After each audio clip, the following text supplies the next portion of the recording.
Good afternoon. Good afternoon. Thanks for joining us for this session. I'm Paul Judge. This is David Maynor. What we want to spend some time on today is search malware.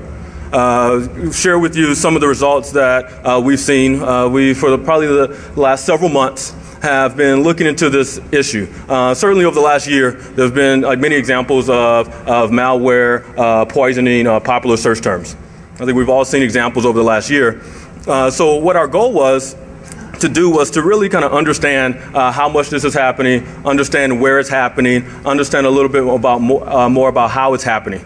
And so as we dug into this, I mean, one of the things that was pretty obvious here is kind of why the attackers are focused on the search engines. I mean, the number of eyeballs that are showing up on search engines every day is growing rapidly. I mean, if you look at the latest numbers from the search engines, you look at Microsoft, look at Yahoo, even Twitter now, and Google. There are hundreds of millions of searches done on each one of these every day. Microsoft totals in at over 4 billion searches a day. Yahoo at over 9 billion a day. Twitter now is claiming over 24 billion. A month. I said a day, but a month. And Google, of course, leads with over 80 billion searches a month. So the point is, as more information and more users come online, we all use search engines more and more. I know I've personally kind of come to the point that I'm so lazy that even if I know I'm going to a site like CNN, instead of just typing CNN.com, I don't have time to type the extra 4 characters, so I just put it in my search toolbar and let it do the work. Right? I see a lot of heads nodding, so a lot of people have kind of developed that habit. Right? So the point is, there's so many people going to search engines every day, and the attackers have realized this is a pretty good place to focus to get in front of eyeballs. And so what we wanted to do was understand kind of how they're targeting particular terms, how much they're targeting particular terms, are there particular categories that are more popular, and so forth. So with that, we set up a system, a methodology that crawled the different search engines. And it actually, around the clock, pulled and looked at what were the most popular search terms for Yahoo, for Bing, for Twitter, and for Google. And it looked at those most popular trending search terms around the clock and looked at what were the search results for those. And so we pulled those search results and then actually pulled the pages that those were pointing to and analyzed them. So if you look at what we looked at, it was 4 different search engines over about 2 months, 57 days to be precise. In that time frame, there were over 25,000 popular topics that we examined, and then over 5 million actual search results. So we want to dig into is what we found. So one of the first points is we found malware.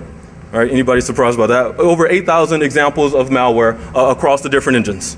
If you look at the breakdown, the leader is Google. With 69% of the malware that we found being found on results from the Google search engine. After that was Yahoo with 18%, Bing with 12%.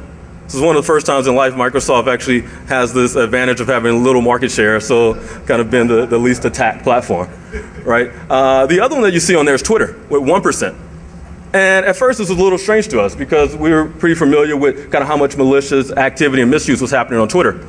But one of the things that kind of we understood as we dug into this is, well, what happens is with Twitter, if you think about how a search engine works, it actually organizes and ranks results. And so it makes it pretty easy for an attacker to use search engine optimization to actually make sure they're in that set of results that a user gets. Whereas with Twitter, for most of the time, the way their searches work, they just give you a snapshot of who's talking about this right now. So there's not that ranking, there's not that prioritization. And so for an attacker to try to poison a search engine, they're able to make sure they get their attacks in the top. For Twitter, they're more so kind of playing the odds and seeing where they end up in that random stream. And so this is what explains this only 1% number. But as we get further along, we're going to show some examples of specifically the types of things that are happening inside of Twitter. So if you look at the daily activity for each of the engines, you saw every day Google led the pack. Different days, different engines had a little bit more or less. But what becomes interesting is pretty much every day each engine led to something malicious. No engine really took a day off. But if you look at the different days of the week, one of the first things that we wanted to look at was, hey, if you look across the week, are there particular days that have more activity? And the short answer is no, not really. Tuesday led about a little bit, represented about 16.7% of the overall malware for the week.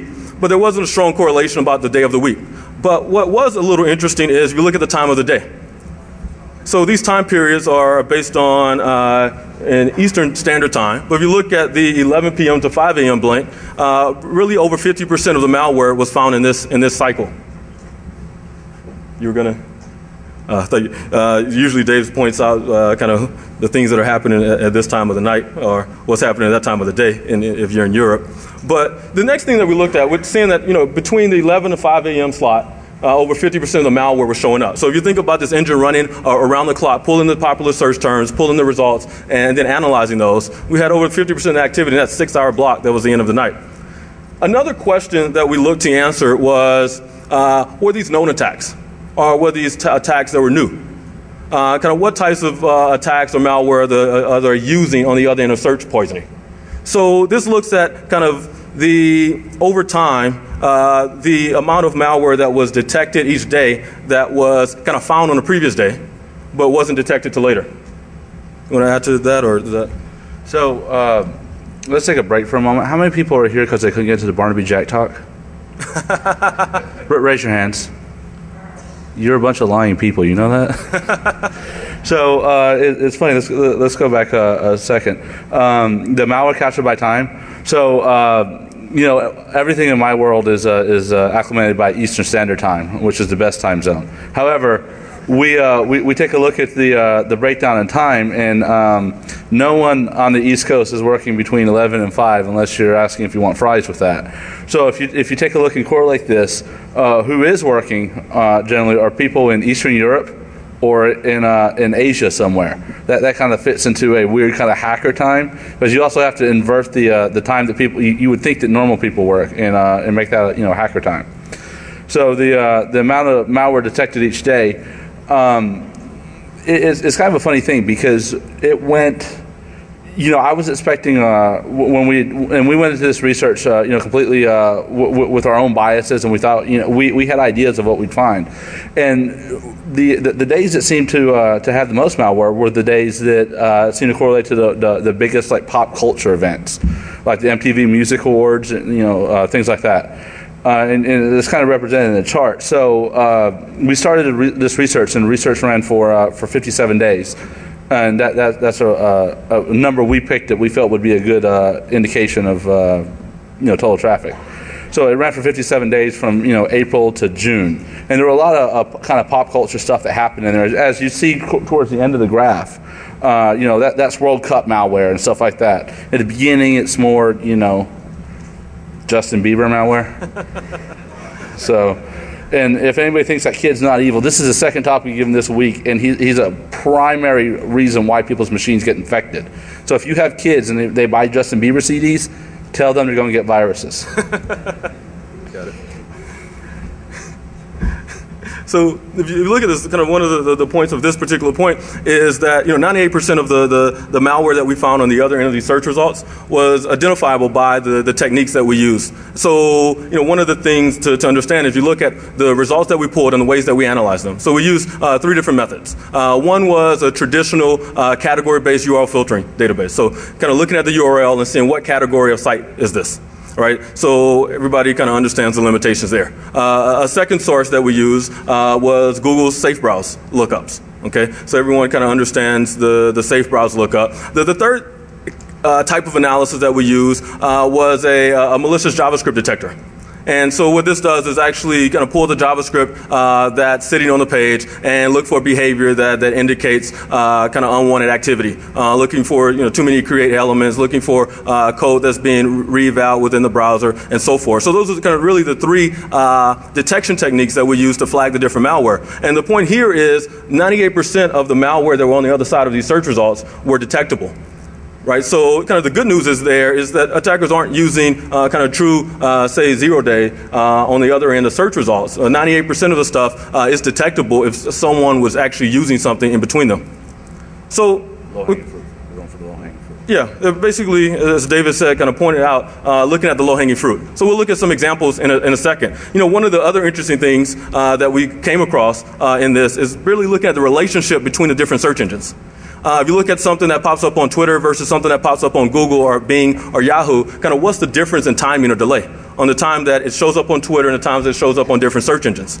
And so this takes a look at this. This looks at the top 10 trending topics on Twitter and looks at how long it took them to show up on a different search engine. And so the green bar here is the number of days on Yahoo, the red bar is on Bing, the blue bar is on Google. If there's no bar, it didn't show up. Exactly. So there's no bar, it didn't show up on the other search engines. And so what you see is this delay. And so what happened is on average, it took 1.2 days for something to become a trending topic on Google after it became a trending topic on Twitter. It took about a little over 4 days, 4.3 days to become a trending topic on Bing, and 4.8 days on Yahoo. And so what's interesting, this was now the set of things that were trending topics on Twitter. Now there were things that were trending topics on the search engines that were not on Twitter. And so what we saw in general is like things that were kind of culture related or pop related became trending topics on Twitter first, and things that were like more serious news, like the oil spill or election results, those things became trending topics on the search engine before they became topics on Twitter. And I mean, kind of one of the points in understanding this is, from an attacker's viewpoint, kind of where should you target your attacks first? If you see kind of the timing of when things move from one network to another and they're going to become popular and going to become things that people are searching for, this gives a pretty interesting roadmap for where you should spend your attention early on in a particular event that's happening.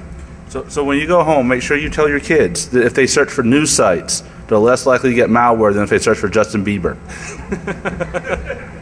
We really don't like that kid, I got to be honest.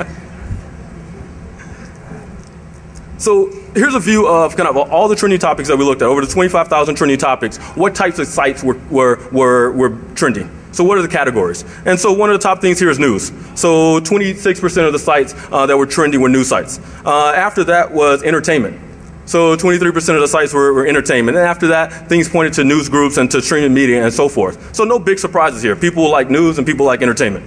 Right now, if you take a look at the top categories for malware, it's a little different. One of the things you see here is the top site is category spyware.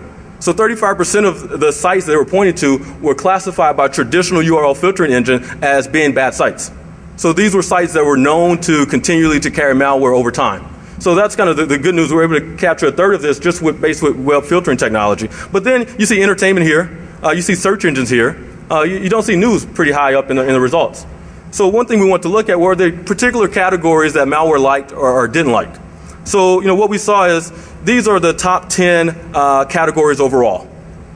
So news being one, entertainment, then forum and news groups. If you look at the third column, that's the ranking for malware. So news, while it was the number 1 site overall for trending topics, it was number 17 for malware. If you look at streaming media, while it was number 4 overall, it was 21 for malware. Sports, similarly, number 6 overall, but 14 for malware. So this shows examples of the types of sites that malware authors don't necessarily particularly like to target. But then if you look at categories that are popular, you see some names that you would expect.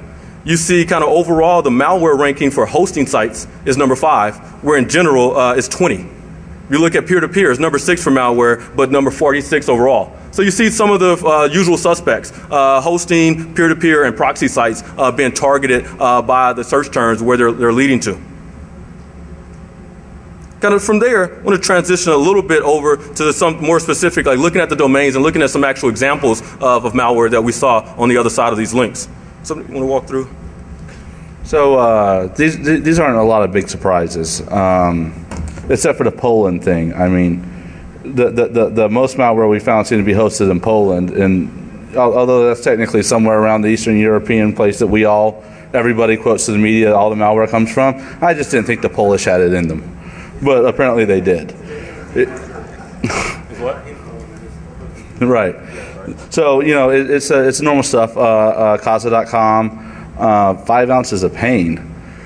MC Hawking. You know what? It might sound like to you we've never looked at these before, but every time we look at these, it's just shocking.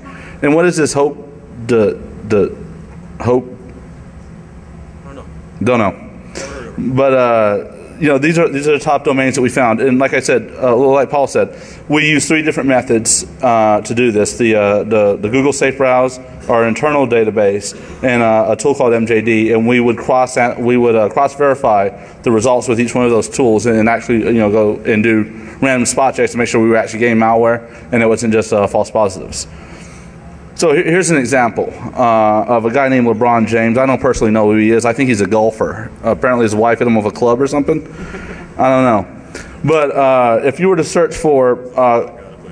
right. Right. So if you were to look a couple of weeks ago on Google, you would find there was a link. When you just put LeBron James in, it would take you to a website that would ask you to install a Flash Player update. And we all know how great Flash Player updates are, and you see it in the news all the time, so you want to get the latest, greatest. So when you download that, bam. So you know what's funny is we're looking at examples of malware, and it's kind of funny because I don't really think there's any other profession where you spend a lot of time looking at like the worst case scenarios of things, except for maybe doctors. I always think that looking at malware like this is the example, like the classic. It's the doctor's time to go look at pictures of what happens at STD days or something like that. So let's go with Daryl Stingley here. Does anybody know who Daryl is? 5 people. So I felt bad because, like we've said several times, most of the stuff that's used for like trending top, like this malware search poisoning, are pop culture stuff. And we look at the list of these things. I'm like, I don't know who any of these people are. One of them ended up being like an LPGA player, and this guy apparently took the hardest hit ever in the NFL. And being a computer nerd / hacker type, I don't really know what the NFL is. So this actually happened on Tuesday. We wanted to show you a more recent example. So if you were to put his name into Google, you'd get a site that redirects you that installs malware that does this. And it's pretty well documented that it's malware. And if you notice, for Freedom's open source advocates, ClamAV does not catch this. So, no. So you take that same term and go over to Twitter. You'll notice there will be a whole lot of people there's a whole lot of links or discussion about them, and there's a lot of different URLs, but they all take you to the same kind of site at YouTube. And if you notice over on the right hand side, they use this video of Daryl to promote Lindsay Lohan porn, which although I'm not happy with, it's better than the Justin Bieber stuff we find. So they even get clever about this, and they'll embed these videos, and they'll put overlays over the videos. And this one says, due to copyright in YouTube terms of service, we can't upload the whole video. Here, go to this website and get it instead. And apparently, people follow this stuff, and you'll get pwned. So in our last example, we have 3 different accounts talking about 3 different trending topics with 3 different URLs, but when you follow them all, they all lead you to a .cn site. And as everybody knows, you don't click on anything in .cn. And if you do, bad things happen. So, without further. Got it. So, a couple of the other examples that David was just showing were, some on Google, some on Twitter. It's interesting, the relationship between the different ones. You saw an attack going from Google to YouTube, from Twitter to YouTube, and really the interrelations that are happening. People using these terms to take you to a malicious site, people using these terms to take you to a spam site, also using it to poison YouTube clips and to get them up, whether they be porn or otherwise. So, as we saw earlier, over the snapshot that we examined, only 1% of the results were to Twitter. But, we talked about kind of why that was, because of the lack of actual ranking, right? So, because we were really kind of going to it from the eyeballs of a user. If you come online and you search for a term, you get top search results. So that's all we examined. We looked at the top search results. And in Twitter, if you're an attacker trying to reach eyeballs, it's actually a little inefficient for you. It's a little inefficient because you don't have that opportunity to make your stuff go higher in the ranking. So when it comes to Twitter, we want to take a look a little bit closer at what actually is going on. Even though from a viewpoint of a random user clicking, your chances are a little bit lower. What else is taking place in that network? And so we spent some time looking at the different characteristics and types of Twitter accounts. we spent some time looking at if we connect to the Twitter stream, and we did this from two standpoints. One was through the streaming API and getting a view of kind of almost real-time a sample of all the tweets that are happening. The other is through kind of whitelisted API key access, being able to come back and query accounts to ask for particular information.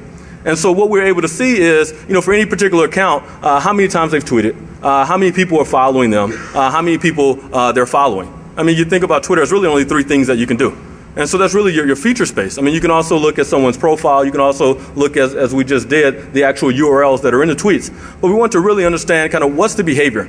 How are legitimate users using this network, and then kind of how are illegitimate users using it. And is there an opportunity to build out reputation? Is there an opportunity to, based on that behavior, actually separate out this set and build out user reputation? Right, so there's certainly a fair amount of work on doing kind of content-based classification. But if you think about like what happened in the email world, everybody was doing kind of content-based classification, everybody was doing Bayesian, everybody was doing regexes and so forth, and then kind of the world looked up and realized, wait a second, there's a small set of good senders, and then there's this big set of bad guys. So we can actually use the reputation or the behavior of this particular IP address to classify them and make a decision before I accept their mail. So, in my mind, that's kind of the thing that saved email. I mean, it got us 95, 99% catch rates. And so kind of one of our goals here is to understand, is there the potential for the same type of classification for social networks? To be able to take those users and without looking at their profile, without waiting to look at the content that they posted, be able to build some user reputation and classify them. So when we dug into the different networks, if you dug into Twitter, it's a great example because the API is so open. It gives us the ability to easily ask questions, but on the other side also gives the attackers the ability to kind of also easily create lots of accounts and also easily inject lots of content for very low cost in terms of computing and bandwidth. So one of the things that we looked at, when we have about a little over 25 million Twitter accounts that we've analyzed. So you think about the whole set of over 100 million Twitter accounts that exist. We have access to over 25 million of those that we've examined. So, a pretty substantial sample or subset of the Twitter universe. So after looking at that, one of the things one of the first questions that we wanted to ask was kind of what's an actual Twitter user? What's a true Twitter user? Who uses Twitter in here? I probably should ask who doesn't. So most people. So now let's see if the people in this room are true Twitter users or not. And we set the bar pretty low. We say, hey, a true Twitter user is somebody that has sent at least 10 tweets. They have at least 10 people following them, and they're following at least 10 people. It's a pretty low bar for you guys that have actually used the network.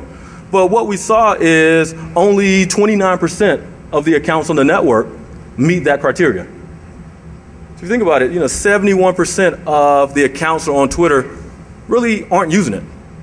So, that was kind of this first thing that we noticed. I mean, the vast majority of the network is not using it.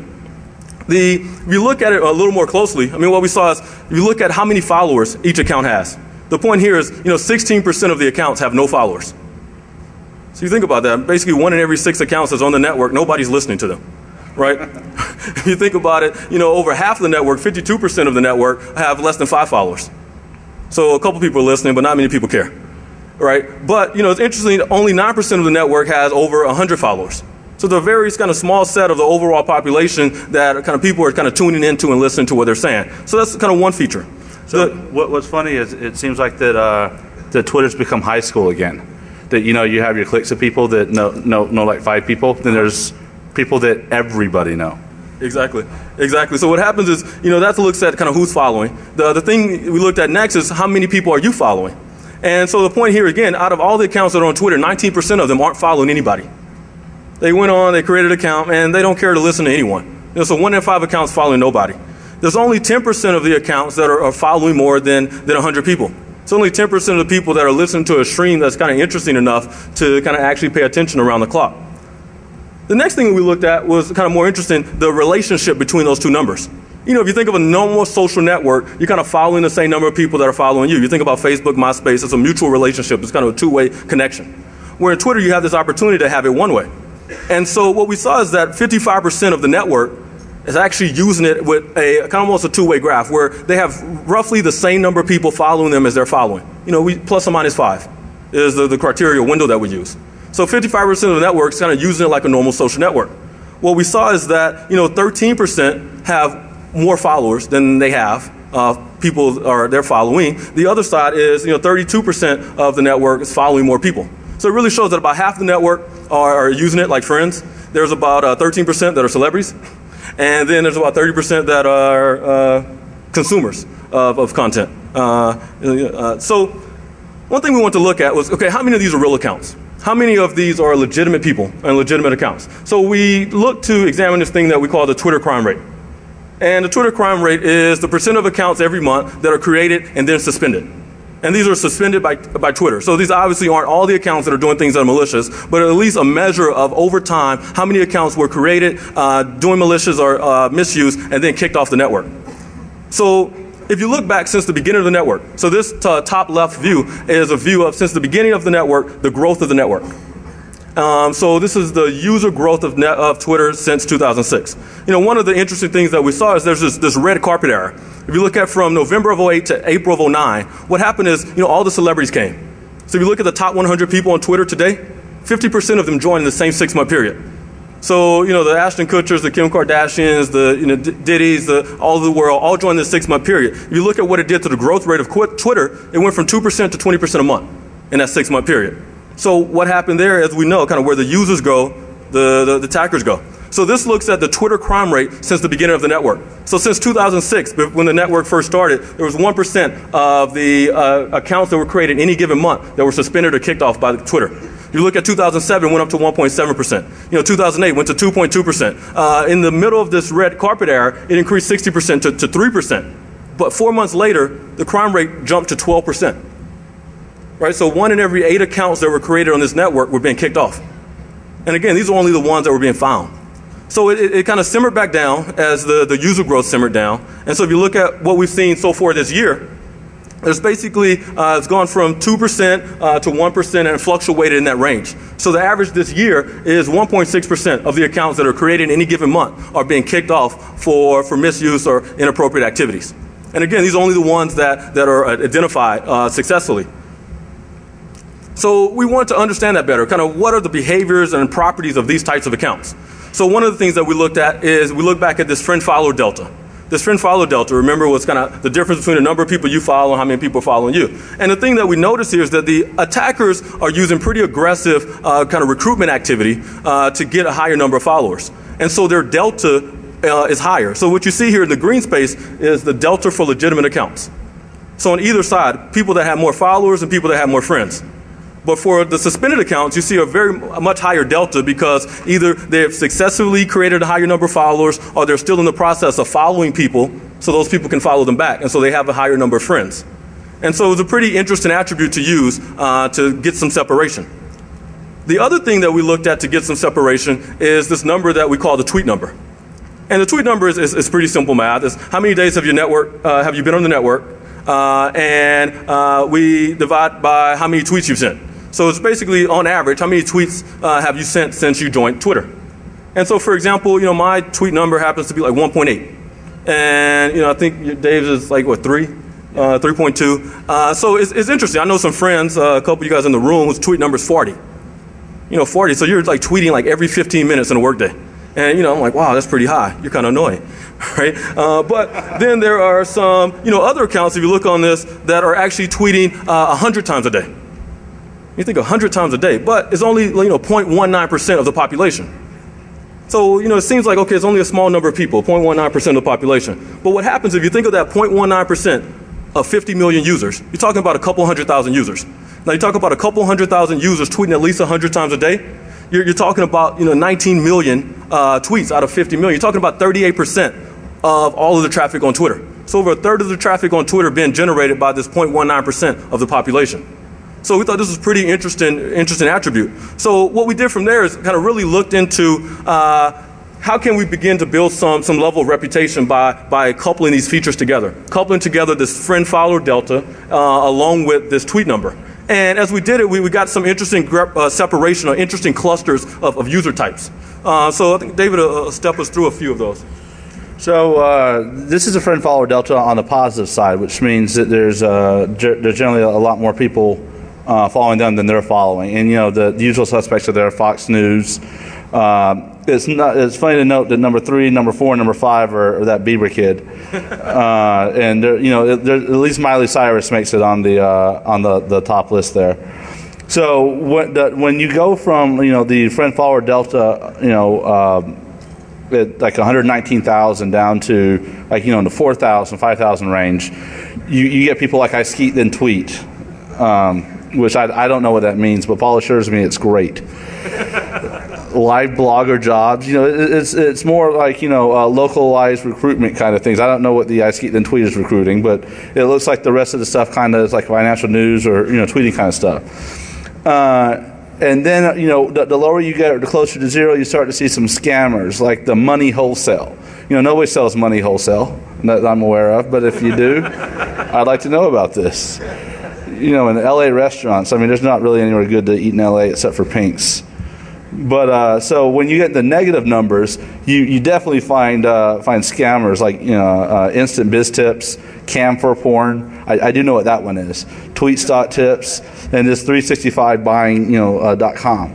So the lower, like the farther down negative you go on the tweet number, the more distinctive people or scammers become.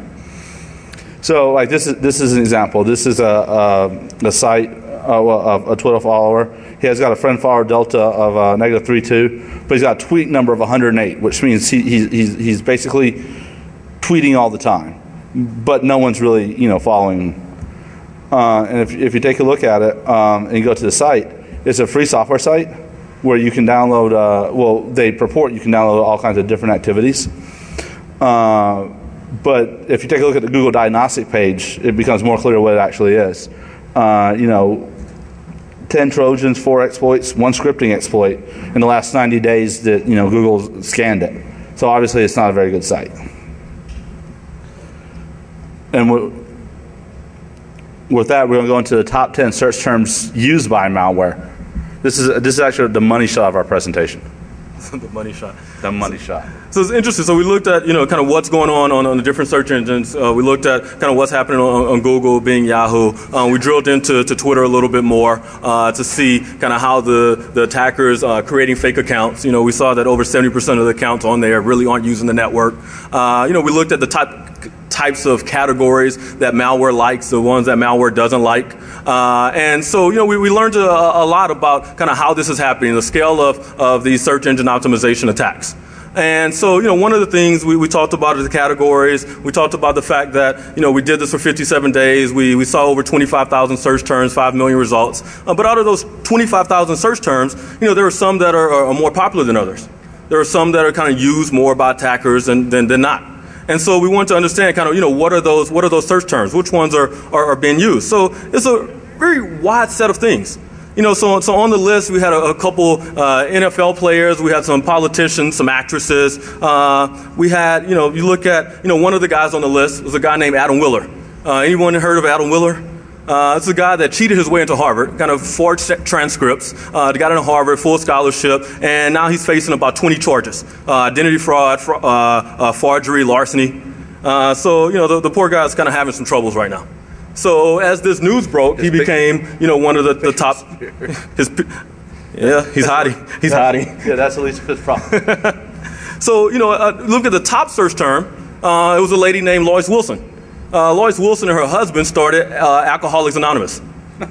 So, you know, what happened, the reason she was trending is on April 24th, there was a movie that came out that told her life story. And so she was actually, if you look at all the tally of the results of the malware that we found, she was the top search result that was being used. And we're like, we're in Vegas, this is Defcon. That's not a very interesting term to like say it was the top of the list. So we went to our scientific poll and we said, let's really understand kind of what's our favorite search term that was used for malware. Kind of what's the viewer's choice. So what we came up with is, if you look at the number 2 search term used by malware, the term that is Hope Dworsky. Hope is a model, actress, TV personality. She was Playmate of the Month in April 2009. She was on the cover with Seth Rogen. And last month, she was named Playmate of the Year. So if you look back at the covers, Seth is hitting, having fun with a fan there. If you look at the issue in June, it was interesting because there was actually a 3D photo shoot. So, you got the magazine, you got some 3D glasses, and, I was sitting here thinking, like, hey, can we get enough 3D glasses for the room? And wasn't able to get enough 3D glasses for the room. But what we were able to do was have Hope come and join us as the viewer's choice of the best reason to click on malware in 2010. So I'd like to introduce Hope.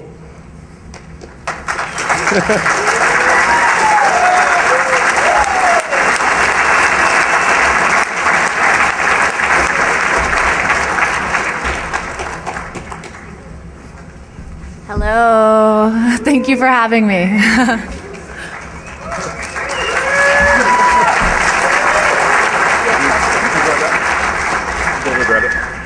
So thanks for coming out. Thanks for stopping by Vegas. Thank you for stopping by Defcon. Have you been to Defcon before? I've never been here, but I've been told to turn my Wi-Fi off and my Bluetooth. I don't know if that's right, but it's off. So, obviously you've been busy, had a lot of success. Your name's all over the place, and what we found is that the attackers are using your name. Did you know about this at all, or what do you think about it? Everybody Googles themselves, first of all. So, of course I've Googled myself, and I've seen my name with things that I know I haven't been a part of or I haven't done. So that was not news to me, I guess. But the part where I was part of viruses or any of this definitely was. So when I got the call to come in, I was more interested, and I wanted to know why or find out more about it. Interesting. So, one thing we looked up is you use Twitter. Your tweet number happens to be 1.03, in case you need to know that. 1.03 means what? 1.03 means you tweet on average 1.03 times a day. Okay, cool. Just in case you needed to know that. Sometimes I'm like 7 times in a day, and other times I go like 2 weeks without doing it. So it's different all the time. So you've been on Twitter for a while now. You have this verified account. You have over 10,000 followers. We're talking about how the attackers are using social media. How are you using it? How's it changed your life at all, or what do you think about the technology at all?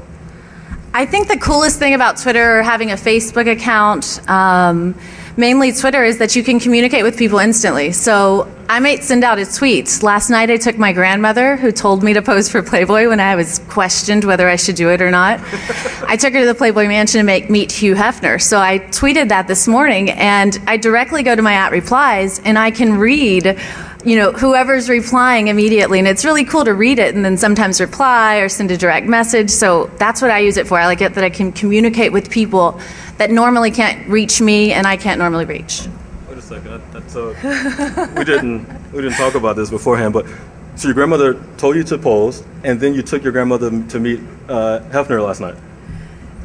It's really a funny story. I'm from Texas, a small town in Texas, and when I was approached to pose for Playboy, I was scared to death to tell anybody. So I put it off for months, and I didn't tell anybody, like, hey, they want me to be on a cover with Seth Rogen from like Knocked Up and Pineapple Express. So I didn't tell anybody. I was just like leaving it on the table, and the first person I told was my Nana. And Nana said if I was your age and I had the opportunity, I'd go for it. So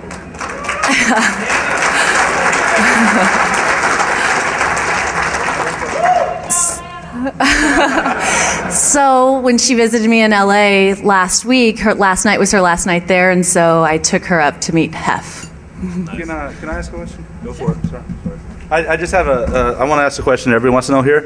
So if you're a computer hacker and you're in a casino and you see a playmate at the bar, how do you approach her?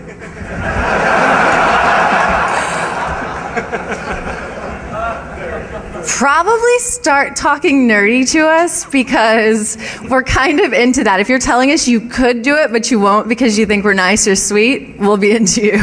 Because I really don't want any of my stuff hacked after I leave here.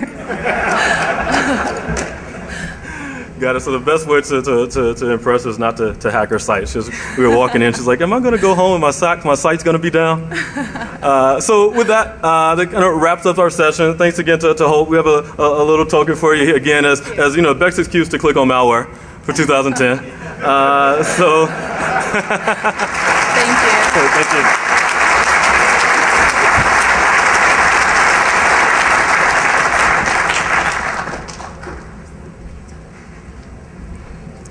Got it. So we, actually have a couple minutes left. So are there any questions? For us. Yeah, is there any questions for us? The two guys. I'm Paul, he's David, Barracuda. Anybody remember that? Okay. Sir.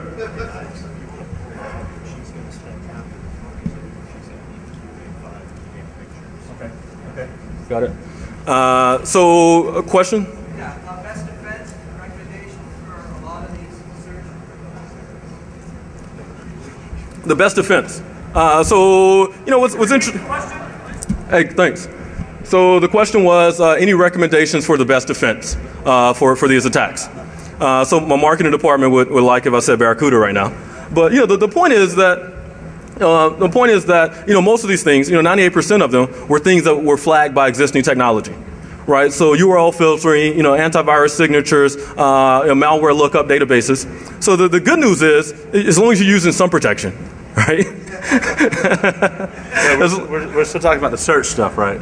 Hey, apply that to any part of your life that's appropriate. As long as you're using some protection, 98% of these things you will actually be defended from. So the biggest problem, and it's hard to say this as a security researcher, we spend more time looking at the problem than the solution, and most of the solution just seems to be train people better, but that's not really a scalable solution. Another question? Sir. Paul Vixie at the DNS talk said that he created a reputation on the site and that's So the question was about Paul Vixie creating a reputation site and being sued. So it's interesting always to kind of see the attackers use the legal system against kind of people that are trying to defend. So we've kind of had to deal with things along those lines, certainly, but it's kind of part of the risk of the business. So with that, I think I'll wrap. For those of you that are interested, we'll be in room QA5. Our friend Hope will be there as well for a few minutes if you're interested in asking more questions about our result or having a picture with Hope. So, hey, thanks for having us. Have a good day.